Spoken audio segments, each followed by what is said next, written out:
These days, thanks to these little gadgets, word gets out quickly about important events. I mean, news goes viral. Word got out quickly in Jesus' day too, but by word of mouth. The story starts with a bunch of people who have heard that Jesus is back in town. They've packed out Peter's house to see him. Oh, hey, yeah, did you know that Jesus is over at Peter's house? Yeah, I'm on my way over there right now. This story is found in Mark chapter 2, verses 1 to 12. I also like to say son of humanity instead of son of man, because it helps us to think about how Jesus was completely human. When Jesus returned to Capernaum after some days, it was reported that he was at home. And so many people gathered that there was no longer room, not even places at the door. And Jesus was speaking the word to them. Then some people came, bringing to him a paralyzed man, carried by 4 of them. And when they couldn't bring him to Jesus because of the crowds, they removed the roof above him. And digging through, they let down the mat on which the paralyzed man was lying. And Jesus, seeing their faith, said to the man, "Child, your sins are forgiven." Now, some legal experts were sitting nearby, thinking within their minds, why does this guy talk like this? It's insulting to God. Who could forgive sins but God alone? And immediately, aware in his spirit that they were thinking these things within themselves, Jesus said to them, "Why are you thinking these things in your minds? Which is easier, to say to the paralyzed man, 'Your sins are forgiven,' or to say, 'Stand up, take your mat, and walk'? But so that you may see that the Son of Humanity has authority to forgive sins on earth," he said to the paralyzed man, "Get up, take your mat, go home." And the paralyzed man stood up. And immediately, taking his mat, he went out in front of everyone. Woo! And the people were astounded and glorified God, saying, "We've never seen anything like this."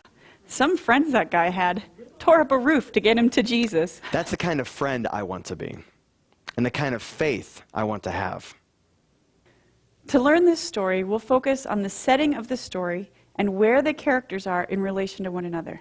We call this understanding the geography of the story. Getting the geography of the story clear in your mind will help you see the story clearly. You'll understand the story better and will be able to tell the story as confidently as if you were there when it happened. This story happened in Peter's house in Capernaum. The roof would have been made of sticks and mud, and in a country where it doesn't rain very much, that's a good, cheap roof. Usually there was an outside staircase to the roof too, or at least a ladder. The roof was flat. After a few days of being away in Galilee, Jesus had just arrived back at Capernaum. And word spread that he was at Peter's house. Such a big crowd gathered that they filled the house. They even crowded around the door outside. Can you, as the eyewitness who's outside the house when the story begins, see the crowd standing around the door? I think I got it. Then some people arrive, carrying a man who was paralyzed. And they're probably carrying him on something that's sturdy enough to support his weight. They couldn't carry him through the crowd, so they got up on the roof, and they tore off part of the roof above where Jesus was. When they had made an opening, they lowered the mat on which the paralyzed man was lying. Right, because the roof was made of sticks and mud. Let's review the story so far. We're seeing it from outside the house. What do you see? Well, I see the outside of a house with a flat roof and an open stairway that goes up to the roof. There's so many people crowded around the doorway that no one can get in. And 4 men come carrying a stiff mat that a man is lying on. And then they tear away part of the roof and they lower the mat down into the house. Good. Just a couple of things.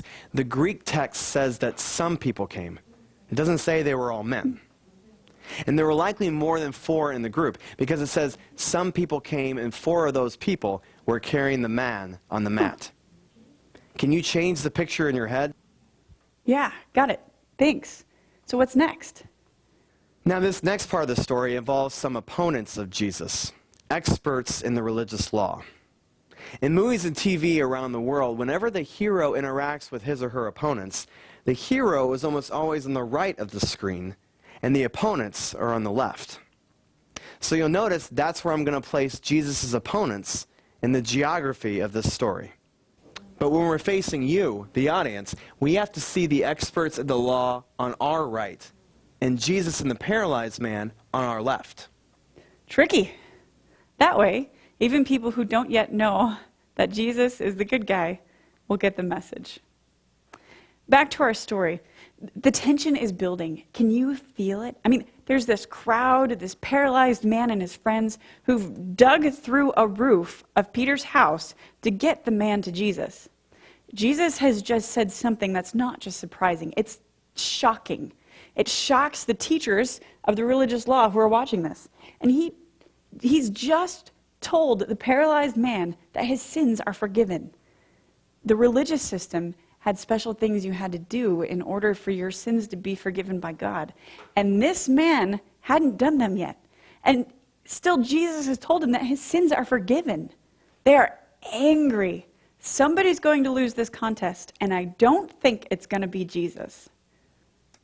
Which is easier, to say to the paralyzed man, your sins are forgiven, or to say, stand up, take your mat, and walk? Now, this is called a rhetorical question.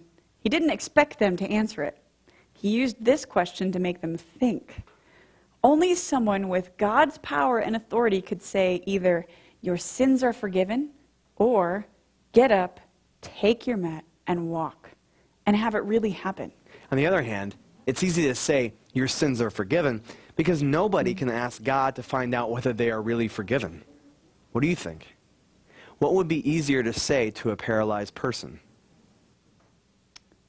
Now, Jesus used this kind of question a lot, but not every language uses rhetorical questions. If you're going to tell this story in a language where this kind of question would only confuse listeners, you could make it into a statement that has the same meaning. Maybe something like, I told the paralyzed man that his sins are forgiven. Consider whether it would be easier to tell him to get up and walk. Jesus continues, but so you will know that the Son of Humanity has authority on earth to forgive sins. He said to the man who was paralyzed, I say to you, get up, take your mat, and go home. And right away, he picked up his mat and walked out in front of everybody. They were all amazed and praised God, saying, we've never seen anything like this. So Jesus is talking to his opponents, and then he turns. And Mark tells us, the audience, that now he's talking to the paralyzed man. He is completely healed, both body and spirit, and everyone is amazed and praises God. Now it's your turn to learn it and tell it. Several things will help you. We call this a storyboard. It's the same thing that filmmakers use to plan their shots. Keep it simple. Don't worry about how well you draw. These are your visual notes to review the story geography when you need to. Make your own drawings. Chant it. Visualize it, and as you tell, use your voice, face, and body to paint the story. Then start telling the story. Tell it to a friend who can help you out if you get stuck. Record yourself telling it if you can, and then play it back to see how you're doing. When you're confident, you can tell this story pretty well. Make a video or audio recording and post it on the website. You'll find instructions there for posting. And tell it to people who may never have heard it before. Maybe someone who needs to hear the story about some cool friends, or someone who's been curious about Jesus. Or maybe a stranger who might just like to hear a good story you've just learned. Who could you tell this story to? And when you're ready, come back to the website and download video 5, The Good Neighbor. I suppose there are more surprises? And violence and danger and shocking surprises. Remember, until next time, tell it.